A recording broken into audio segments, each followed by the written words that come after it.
You're listening to the Effective Statistician podcast, a weekly podcast with Alexander Schacht and Benjamin Pieske, designed to help you reach your potential, lead great science, and serve patients while having a great work-life balance. Today's episode is sponsored by SAS. And of course, everybody knows SAS in the industry. It was the first real software that I was using when I was analyzing first things at the university over 30 years ago. And it is still one of the key workhorses in terms of doing analysis in the industry. And I think it will stay here, especially given that they are now integrating all kind of things around open source. And for this, I have today Mark Lambrecht from SAS for this episode. So stay tuned. This will be really, really good.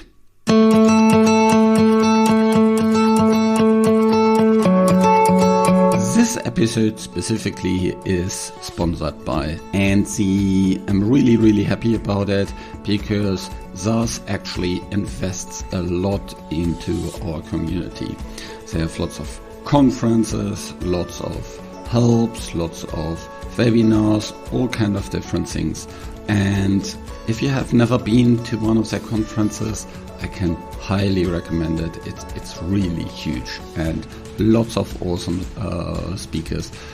Many of their events are also not healthcare specific, so you can learn about all kind of different things about analytics from all kind of different areas, all kind of different industries as well, which can be really, really insightful.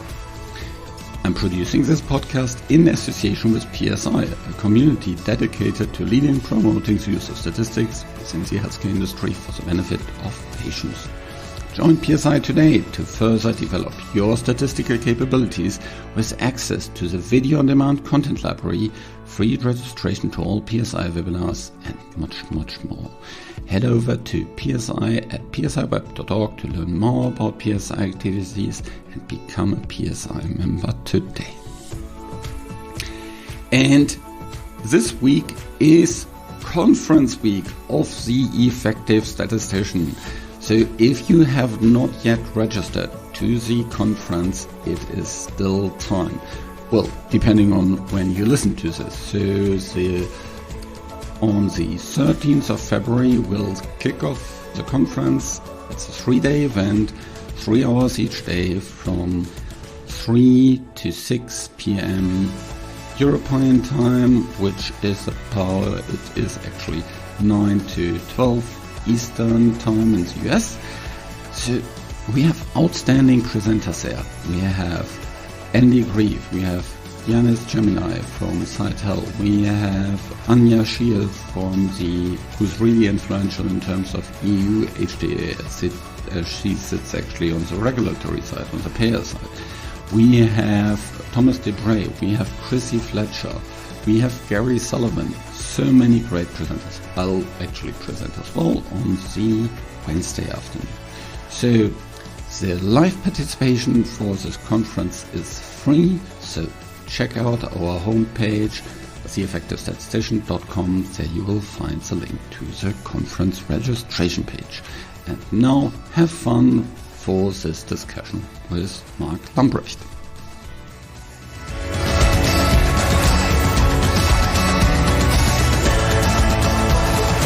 Welcome to another episode of the Effective Statistician, and today I'm super excited to have someone from a very, very big company that I first got introduced to something like 30 years ago, so a very, very long time, and that is SAS. Hi Mark, how are you doing? I'm doing well, thank you Alexander, thanks for having me.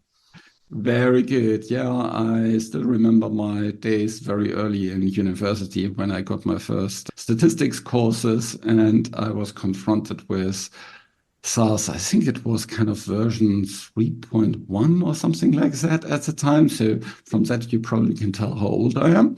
And so I had this kind of books for SAS, for statistics, for beginners, and I can still remember working with that and doing my first data step and these kind of things. I'm with you there. I'm with you there. Yeah. I admit guilt. Okay. So, but this is not about me. This is about you. Tell us a little bit about yourself and how you got to where you are now. Absolutely. Alexander, my name is Mark Lambrecht. I'm heading up Health and Life Sciences team at SAS, part of the global leadership. I'm 19 years at SAS this year, started in 2005. I'm actually a Belgian. I live in Leuven in Belgium, and I'm educated as a bioscience engineer. I'm a specialist in cell and gene genetic engineering. And about 25 years ago, you might remember that there was a lot of news about genome sequencing and how that got to start that kind of the science. And that is where I was in the lab. But I rolled into bioinformatics, trained as an engineer, not as a statistician as yourself, but as an engineer, we like to tackle different problems. And the problem we had at the time was large amounts of data, genomics data, and statistics not being used traditionally in that way, looking more at how engineers were using early machine learning, data mining, and combining these techniques. And so I started applying that to the field. I then went to a biopharma company called Galapagos. After that, worked as a bioinformaticist and found out that SAS has a vibrant life sciences and healthcare customer base, and we're very active in that domain. So I stuck with that and started in Belgium and expanded internationally, and still here, still working for life sciences and healthcare company together with many colleagues, with the community out there, focused on the different things we do out there, which is statistics, but a lot of things outside of that as well. Awesome. I, for a very, very long time, only worked with SAS. Well, maybe with some things like nQuery and other things, but mainly with SAS. And SAS was the go-to, and it's probably still the go-to tool for many of the things that we do within the pharmaceutical industry.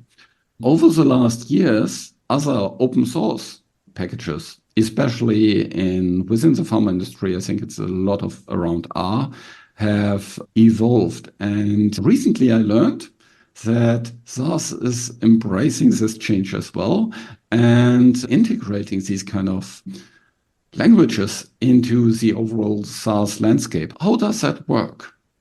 Yeah, thank you for that question. And I appreciate the opportunity to explain that. Clearly, most people know SAS from the language, right? From using the procs, the data steps that we have. But SAS is much more than a language. Already 20 years ago, we started creating technology to manage data, industry solutions to help with clinical trial data, or in the healthcare hospital area, applying data mining, machine learning techniques, AI techniques. So I would say that since as long as I've joined SAS, we have been using open source at SAS to create those solutions, for example. And if you look at what is happening in the technology sector, you'll see that every technology company out there is using open source to strengthen what they do. They build on top of open source frameworks, they build solutions on top of that.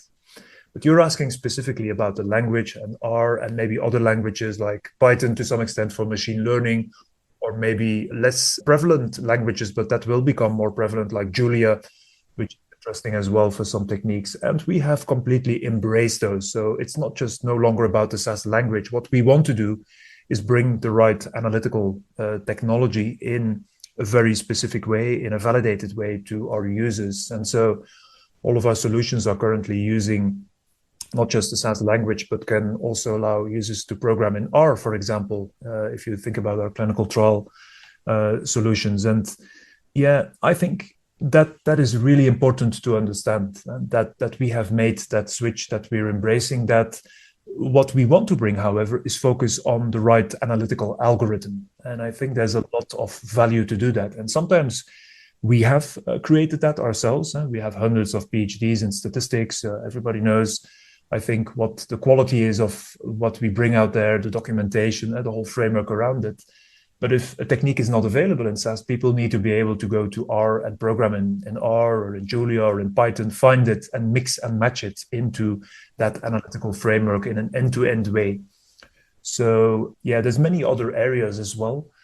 Because if you talk open source, it's not just about the language, and probably we'll talk a little bit more about that as we go, Alexander, but it's also about the interoperability. And that's also where we heavily invested in the last few years, the ability to open up what we bring with, for example, REST APIs or building blocks that you can call from R, and that you can call those routines, that you stay in an R or in a Python or in any other language environment, and you call the SAS data step and the procs that you know from many years ago, and you just call them in and you have access to that technology. Vice versa, if people that are still in SAS language, and a lot of pharma companies need that, can also call in the R language routines and the packages that they need to bring in the data and switch data results back and forward as they need it in that hybrid and best of breed environment.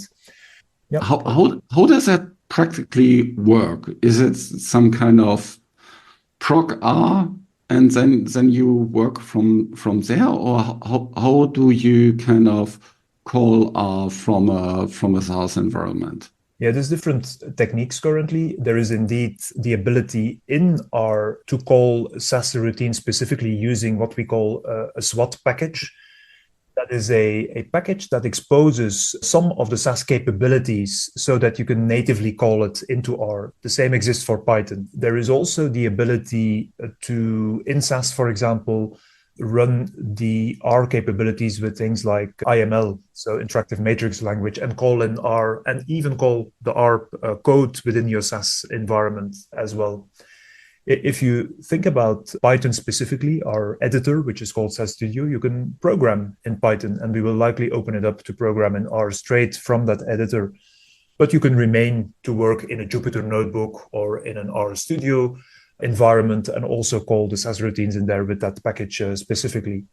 There's also the ability so it goes both ways, yeah? Both ways, absolutely. And the REST APIs, R and Python and other languages have capabilities to call in REST APIs. And so those endpoints are opened up because we basically moved all of our technology stack in a cloud environment, in an open source Kubernetes environment, so that you could call it in there as well. And that is microservices enabled. And that allows us, that latest generation technology allows us to open it up from that point of view as well. So that you're not only calling the analytical algorithms, but also the data that is stored in a secure way, and that you would have one environment to do that. And usually, as you talk about analytics, quickly you go beyond just running the analytical routines and think about, okay, how do I store my data? How do I visualize it, hand it off to other systems in this new world of clinical trials? And so all of that, could I call them enterprise capabilities, are needed, and that's where we come in and provide that capability. Okay, so basically you could have all your existing SAS environment with the SAS data sets, all these kind of different things, and could pull from R these kind of different things and store it then back into these SAS environments. You could do that. We see a lot of movement in the cloud area in terms of how data is stored. So yes, SAS tables are still essential, very much like our data frames are needed, because that's how a statistician thinks in a tabular format. But clearly, if you think about complexity of data these days, it's not just about tabular data, it's unstructured information, it's about all types of information. And that could be stored in some cloud services. If you think about Azure data services or AWS S3 or those type of buckets, and you could call them in either in R or in SAS and transparently move those over as well in a one secured model. So unlike people are thinking about SAS and SAS tables, yes, that is still important, and we will keep investing in that, but we have different data formats, and we can interact with Parquet data formats as well, as you look at larger amounts of data as well in that new technology. So I'd like people to think about SAS as having evolved from that one language that was the SAS9 environment and compiler and PC SAS to a modern cloud environment where you can mix and match technologies. And if people want to use R, we will welcome that. We see particular strengths of using SAS, by the way, which are not to be found in R. My position is that we will end up in a hybrid fashion in where people will use the technology and the language that they feel most comfortable in. But if you think about statistical techniques, you will still need to have well-documented and validated techniques, certainly in the pharma industry.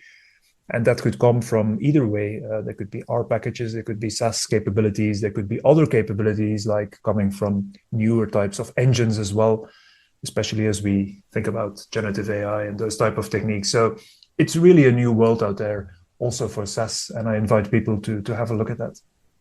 So in terms of all the R packages that come out on a probably kind of daily basis or even faster, how do you bring them into your SAS environment? How do you kind of qualify them? Well, there's different ways to do that. I can't say there's one single way in we dictate how a user or an organization needs to use that. I see, like you say, it's a bit of a Cambrian explosion probably of ways to deal with that. And there's probably also trains of thought on how to do that. And I see a lot of probably 95, if not more percent of companies using qualified environments for clinical trial analysis that are very much leaning towards SAS, with some R involved in that. And you see companies moving into kind of those mixed environments or setting up an R environment. And then the question comes, how will we manage that? And what we do is we host that R environment and we lock it down for the users. Now, if users want more flexibility in terms of package management and how they do that, we leave it up to them. We listen to the organization, how they'd like to do that. And I see different pharma companies having different ways of doing it. Some pharma companies really want to manage kind of all different combinations of package versions and invest a lot of time and effort and people in it. But most pharma companies say, okay, at some point, we want to have a look at that, but we want to ensure that it's stable at the level of when we use it in a clinical trial. And that's where we can come in and help them manage that stability and that kind of qualification behind it. But the bottom line is we leave it to the organization to decide how they want to do it, because there's different styles of how to do it. And I don't think the industry has settled on one specific way. You just mentioned generative AI. Yeah, so everybody is talking about ChatGPT and all the other resources there. And I've learned that a lot of people kind of use it to create code and that it's actually quite good at it. How does that work? Do you already have some kind of generative AI solution within SAS? We do. We announced at our user conference a couple of months ago, in the major SAS user conference in the US in Las Vegas, we mentioned the availability of a Copilot-like functionality. And so we have a partnership with Microsoft in which we have early access to the OpenAI libraries. And so what we have done, obviously we have a lot of SAS code lying about. We decided that we want to bring out Gen AI or LLM-like functionalities that make sense for people, that differentiate what is already out there. And for us, that is having SAS code. And so we are training with those RAG, the retrieval augmented generation techniques, in addition to the foundation models. We're training that on SAS code, and so that people will be able, in Visual Studio Code, which is yet another open source effort that is very valuable. We have created a plugin for people to use SAS editing capabilities that you will be helped by that Copilot-like functionality. And that will be coming out sometime this quarter in a first production release. In addition to that, we're looking also at different types of use cases, as you can imagine, and we're already far ahead with some pharmaceutical companies in driving those capabilities, looking at unstructured text information. The idea is that we will end up with intelligent assistants that allow people to take unstructured information that really needs to remain private. And as you know, a lot of pharma companies have a lot of information that they don't want necessarily to throw out in the public before having analyzed it. And so those workflows are currently available, I would say, mainly in our latest generation SAS Via platform that allows you to embed that, to use text analytics, combine that with LLMs. We don't only do that with OpenAI, by the way, we do it with open source, since the theme of this podcast is also open source and SAS. We do it with open source, and we take like Llama models and look at that, how performant that is. So there's a lot of I would say, piloting, a lot of use cases going on, some of them already being used. But you will see more of it appearing in the Visual Studio Code extension, later on also in our programming environments. What it does for us, it allows people to program in SAS faster, but also I see a lot of help in all languages. It will, in my prediction, be less important in what language you're programming. So the whole debate, Alexander, of R and SAS and where to go and languages, I think we really need to go beyond that and think about what Gen AI will do. And I think it will be easier to move from one language to another in all sorts of directions. And maybe that's what we need. We need people to speak in the analytical language and look at data in a meaningful way, where you can kind of have chatbots helping you generate the code that you need to interact with that engine. And of course, we want to be that engine at SAS. We want to remain that qualified engine that gives you the right statistical algorithms, because we all know that Gen AI also is hallucinating at moments. And no statistician will appreciate that, of course. And so the ability to put guardrails around that is what we're focused on as well. Yeah, awesome. Yeah, I think this is a whole new world coming out. The other point is, I really love that you can come in with all these different experiences and skills and bring this together, because we have so many people that are 100% SAS programmers, and then we have a lot of young people coming from the universities that never have touched SAS. And so helping these to work effectively together in teams is really, really important. I agree with that. Yeah, I agree with that. And there's a lot of emotion in that debate often. And I think we need to, I see that too. And I saw that at Fuse. My message at the Fuse open source discussion panel in Birmingham just a couple of months ago was, let's rise above that debate and make sure that indeed those that come from university and know one language, that they learn other approaches and other languages. That's what I have done. When I started programming, I used to do Perl programming, which was an open source language, very good for bioinformatics. Now, probably a lot of people need to look up what that means. Today it's Python, but it's no use sticking to one approach. By learning a new language or a new approach, it learns you to think about data in a different way. I think I'm convinced of that. And that's really where we need to end up. I think that's what pharma companies need to do, right? They need to think about patient data and make sure that they have seen every aspect of it in terms of efficacy and the safety of the drug. And there's just all these new exciting technology out there that can help us to do that. So that's great. Yeah. And there's a lot of companies investing in that area.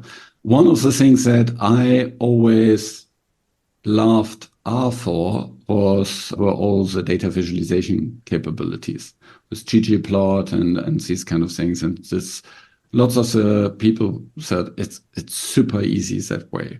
And yeah, when that is now easily integrated into SAS, that makes the combination super, super helpful, because getting the statistics, all the algorithm from SAS, and then combining with the grammar of graphics from R makes a very, very beautiful combination.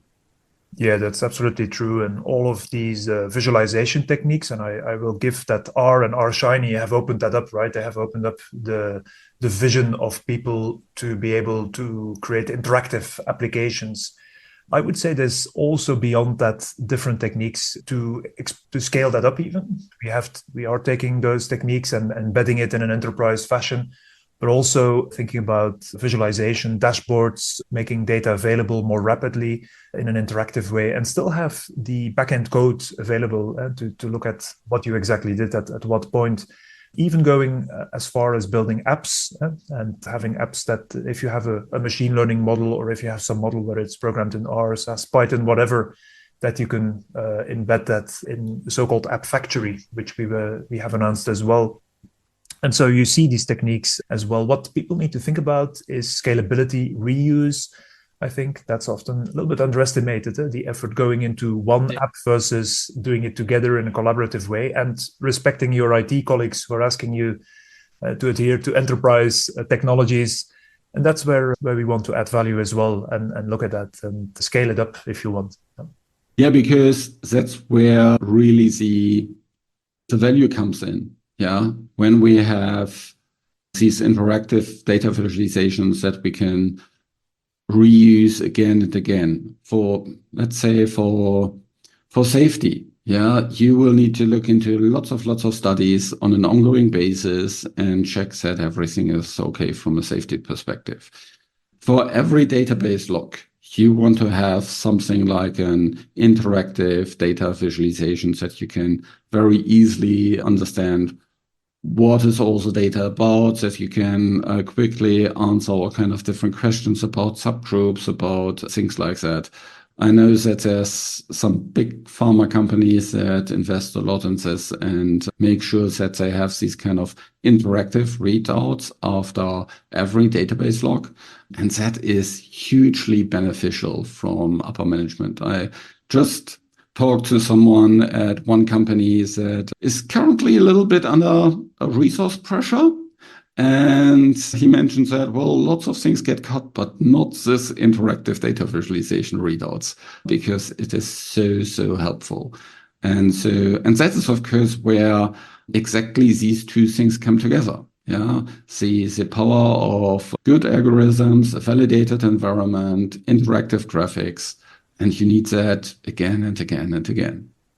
Yeah, that's absolutely true. And I would say it goes even beyond the clinical trial report. If you look at data quality and that's how that is a responsibility for everyone in the clinical trial, it's also useful for clinical data management. If you look at where data is now coming from in terms of sources, more from decentralized sources and electronic patient-reported outcomes, ECOA systems, all those types of systems, and having the ability, while the data even is coming in, to visualize that type of data with enterprise functionalities and rapidly see what is happening to your data is essential.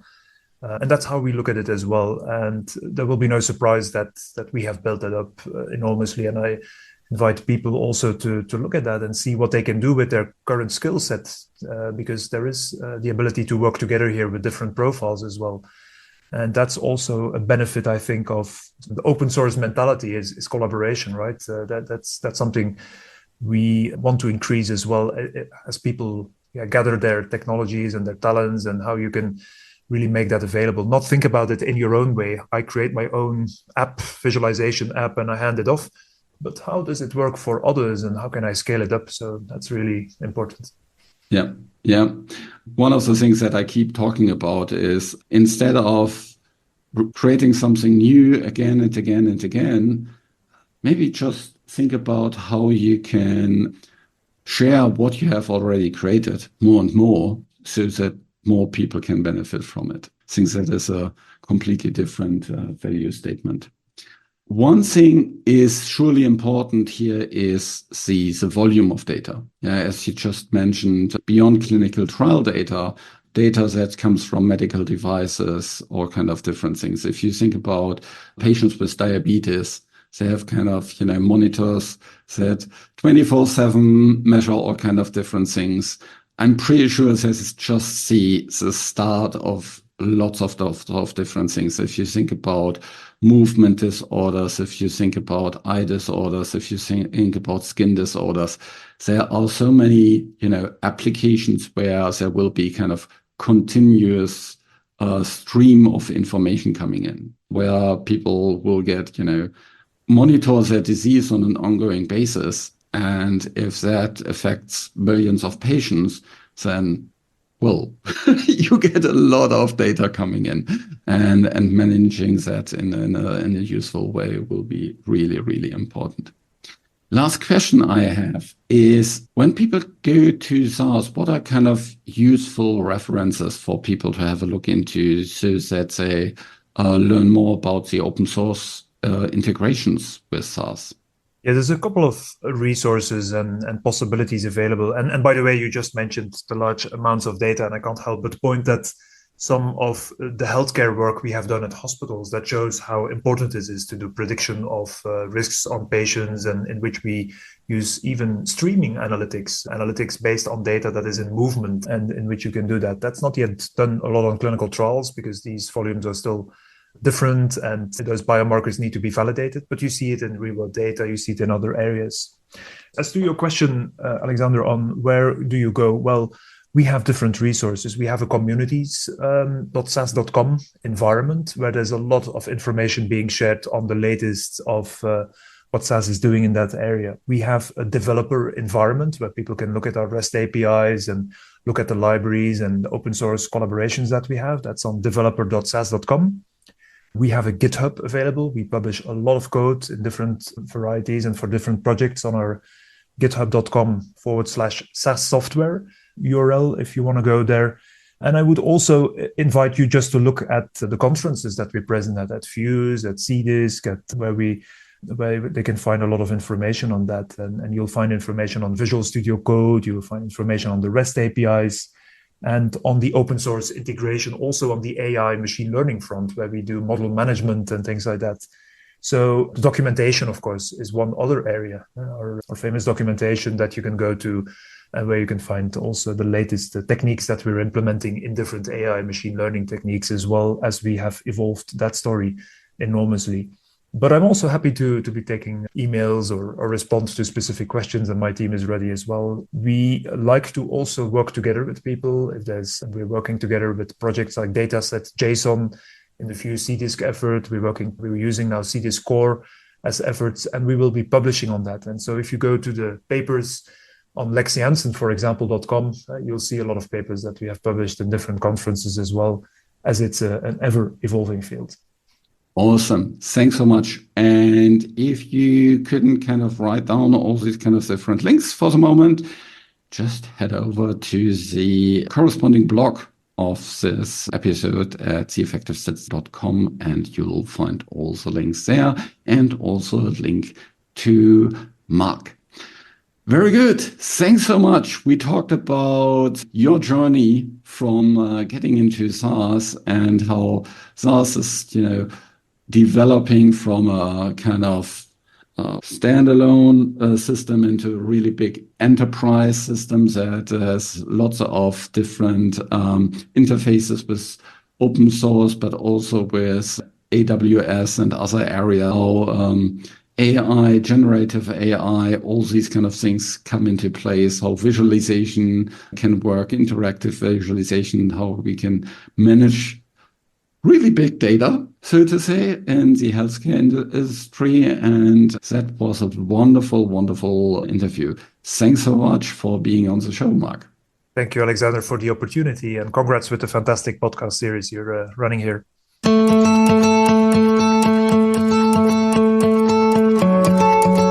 I hope you really enjoyed this discussion with Mark. I certainly did.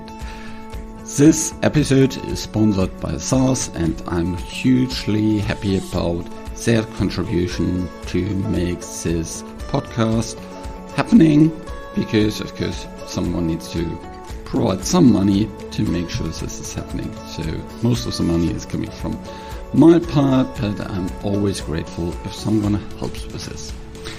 This show was created in association with PSI. Thanks to Rain and her team at VVS. Well, put the show in the background, and thank you for listening. Reach your potential, lead great science, and serve patients. Just be an effective statistician.